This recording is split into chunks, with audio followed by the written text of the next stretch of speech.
केवल कल्ले बढ़ाने से ही पैदावार आपको अच्छी नहीं मिलने वाली है। तो जो रोग कीट बीमारियां लगते हैं उनसे भी बचाव करना पड़ेगा। तो इस खेत में जैसे दो तरह की बीमारियां लग गई हैं, एक तो लगा है शीत ब्लाइट और दूसरा जो है पत्ती लपेटक कीट है।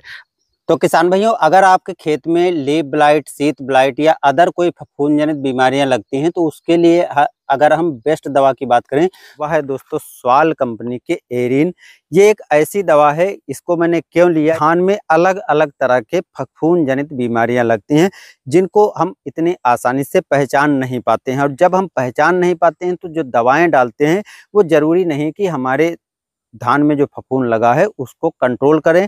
और जो डबल एक्शन की दवाएं आती हैं, यानी जो 2 फार्मूले के आती हैं या सिंगल फार्मूले की आती हैं, उन दवाओं को रहता क्या है कि जो बीमारी लगी हुई, जो फंगस लगा हुआ है, उसकी अगर हम शुरुआत में पहचान कर लेते हैं तब डालते हैं, तब तो वो आसानी से नियंत्रित हो जाती है। लेकिन थोड़ा अगर हम लेट जाते हैं तो समस्या आ जाती है। अब जैसे मेरे खेत में क्या हुआ कि शीत ब्लाइट लगी, शीत ब्लाइट तो लगी, हमने देखा उसके 4-5 दिन बाद तक लगातार बारिश हुई, मौसम खराब रहा, तो ऐसे टाइम पर हम दवा को नहीं डाल पाए। अब शीत ब्लाइट काफ़ी ज़्यादा फैल चुकी है।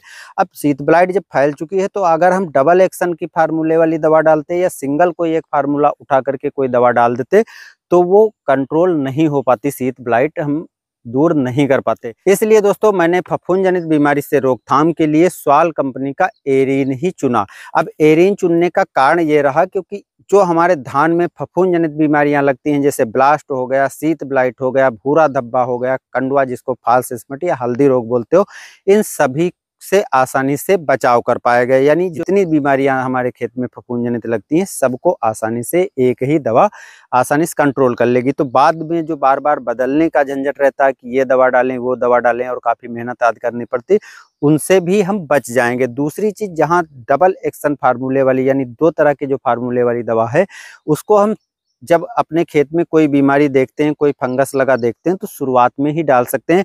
अगर शुरुआत में हमने नहीं डाला, बाद में डालते हैं तो वो काम ही नहीं करती हैं। लेकिन ये दवा दोस्तों जो स्वाल की एरिन है, अगर रोग लग चुका है, बढ़ भी रहा है, तब भी इसको डाल सकते हो। जहां दूसरी दवाएं फेल होती हैं वहां पर ये दवा अपना काम आसानी से कर लेती है। तो इसलिए दोस्तों मैंने स्वाल का एरिन डालना ही उचित समझा।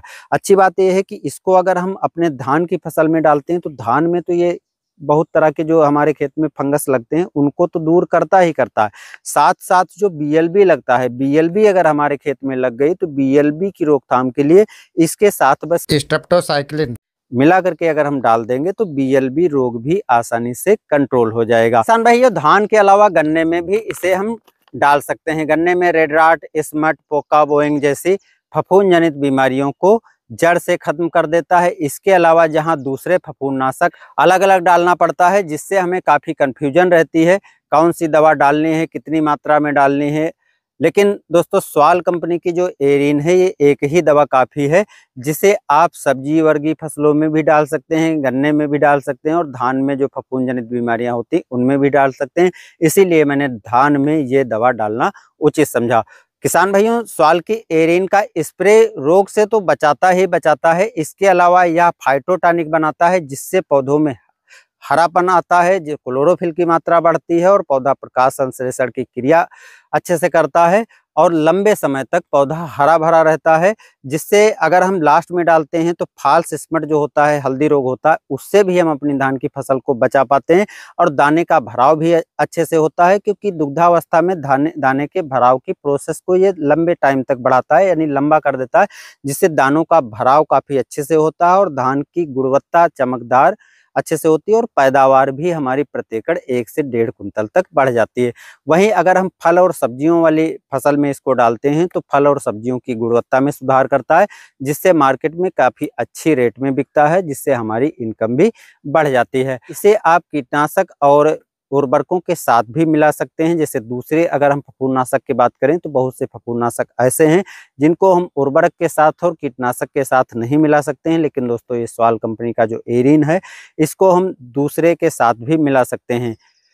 जो कीटनाशक किसान भाइयों ले रहे हैं वो हम स्वाल कंपनी का स्पेक्ट्रो ले रहे हैं और ये कीटनाशक ऐसा है कि हमारे धान में जो रस चूसक कीट होते हैं, जैसे पत्ती लपेटक हो गया, हरा टिड्डा हो गया, पत्ती लपेटक की तितली हो गई, तना छेदक की तितली हो गई, उसके अंडे हो गए, और गन्ने में जो है मिलीबग हो गया, थ्रिप्स हो गया, टॉप बोरर हो गया, टॉप बोरर की तितली हो गई, सूडी हो गया, पायरिल्ला हो गया, उसको मार देता है। अगर हम तना छेदक के साथ में इसको लगाना, जैसे तना छेदक हमारे खेत में लगा है, तो उससे दूर करने के लिए अगर हम इसको डालना चाहते हैं तो इसके साथ में हमें इमामेक्टिन बेंजोएट मिला लेना है और हम उसको डाल देंगे तो आसानी से इस तरीके के जो कीट लगते हैं वो भी खत्म हो जाएंगे। तो सवाल कंपनी का स्पेक्ट्रो जो है वो भी काफ़ी अच्छा है और काफ़ी अच्छे से काम करता है और लंबे समय तक हमारे धान की फसल में या गन्ने की फसल में कीटों को नियंत्रित करता है। तो हम सवाल कंपनी का दोस्तों ये आपको जैसे एरिन बताया इसको डाल रहे हैं। इसकी 1 एकड़ में 800 ग्राम मात्रा डालनी है और 1000 के आसपास आपको ये मिल जाएगा।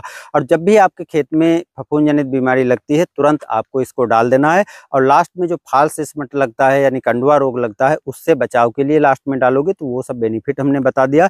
तो शुरुआत से लगा करके आप अंत में बाली निकलने के पहले किसी भी टाइम डाल सकते हो। 800 ग्राम प्रति एकड़ इसको डालना पड़ेगा। दूसरी जो हम कीटनाशक ले रहे हैं वो सवाल कंपनी का स्पेक्ट्रो ले रहे हैं। इसकी मात्रा आपको 100 ग्राम मात्रा डालनी पड़ेगी। और अच्छी बात यह है कि ये दवा ऐसी है अगर आप अपने खेत में स्प्रे करते हो तो एक तरफ आप स्प्रे करके खेत के बाहर निकलोगे, दूसरी तरफ आप देखोगे संपर्क में कीट आएंगे वो मर चुके होते हैं, तो यानी बहुत जल्दी इसका रिजल्ट आता है। तो दोनों दवाएं आप एक साथ में स्प्रे कर सकते हो, अलग अलग चाहते हो तो अलग अलग स्प्रे कर सकते हो। दूसरी चीज जब आप इसको डालते हो, क्योंकि बारिश का टाइम चल रहा है, बारिश के टाइम पर किसान भाइयों को सबसे बड़ी जो समस्या आती है वो ये आती है कि हमने स्प्रे तो कर दिया और कुछ टाइम के बाद बारिश हो जाती है। जब बारिश हो जाती है तो बहुत सी दवाएं हैं वो अच्छे से काम नहीं करते हैं। ये दोनों ऐसी दवाएं हैं, इनको अगर आप अपने खेत में स्प्रे देते हो और स्प्रे करने के बाद अगर 2-3 घंटे बारिश नहीं होती, उसके बाद अगर बारिश भी हो जाती है तो ये पूरे अच्छी तरीके से आपके खेत में काम करेंगी। ये किसान भाइयों जैसा कि मैंने धान आपको पहले दिखाया था लेकिन यहाँ पर आपको दिखा देता हूँ। देखो शुरुआत में इधर जो है खरपतवार थे और मैंने आपको बताया था कि अगर आपके मेड़ पे खरपतवार हैं तो शीत ब्लाइट या फफूंद जनित बीमारियां फैलने का ज्यादा खतरा रहता है। आप देख सकते हो मौसम किस इस प्रकार से है, उमस है, वातावरण में ह्यूमिडिटी है और उमस वातावरण में जब ह्यूमिडिटी होती है बारिश होने के बाद जो गर्म मौसम होता है तो उस टाइम पर शीत ब्लाइट फैलना चालू हो जाती है। शुरुआत में आपको मैंने दिखाया था इसमें बहुत कम शीत ब्लाइट लगी थी और आप देख सकते हो कि पूरी फैल चुकी है। तो इस तरीके की समस्या अगर आपके खेत में आती है और मौसम कुछ इस प्रकार का होता है तो ये काफ़ी तेज़ी से फैलती है, 7 से 8 दिन में आपका पूरा खेत खराब कर सकती है।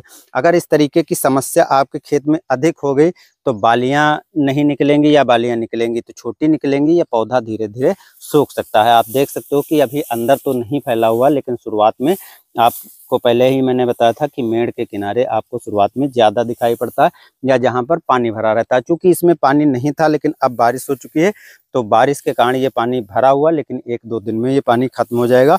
और अगर नहीं खत्म होता है तो पानी आपको निकालना पड़ेगा अगर शीत ब्लाइट लगी है। ये सब मैंने पिछले वीडियो में आपको बता ही दिया था। कुछ अंदर भी आपको शीत ब्लाइट से ग्रसित पौधे दिखाई पड़ेंगे।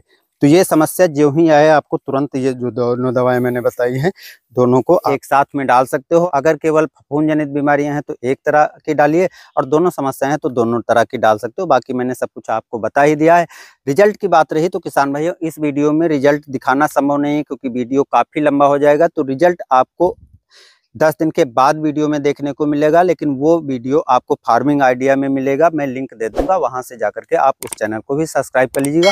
जो रिजल्ट आएंगे, जैसे रिजल्ट आएंगे आपको एक जेन्युइन जानकारी वहां पर मिल जाएगी। उम्मीद करता हूं किसान भाइयों ये जानकारी आपको पसंद आई होगी। मिलते हैं नए वीडियो के साथ।